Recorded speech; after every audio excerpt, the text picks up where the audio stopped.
Des listes, des chiffres et au final des élus, voici comment se déroule le scrutin des régionales. Les listes des candidats sont régionales, mais fractionnées en autant de sous-listes qu'il y a de départements dans la région.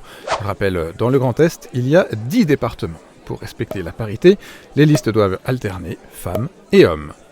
Il y a 2 tours de prévus, mais si à l'issue du premier, une liste obtient la majorité, elle gagne l'élection. Sinon, on passe au deuxième tour. Seules les listes qui ont décroché plus de 10% au premier peuvent s'y présenter. Celles qui ont remporté plus de 5% ont, elles, le droit de discuter avec les listes qui se maintiennent pour s'allier à elles.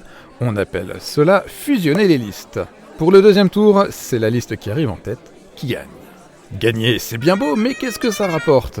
Des sièges qui sont répartis selon une règle bien précise. Le gagnant récupère 25% des sièges de la future assemblée. Et le reste, on les distribue proportionnellement suivant les résultats de toutes les listes.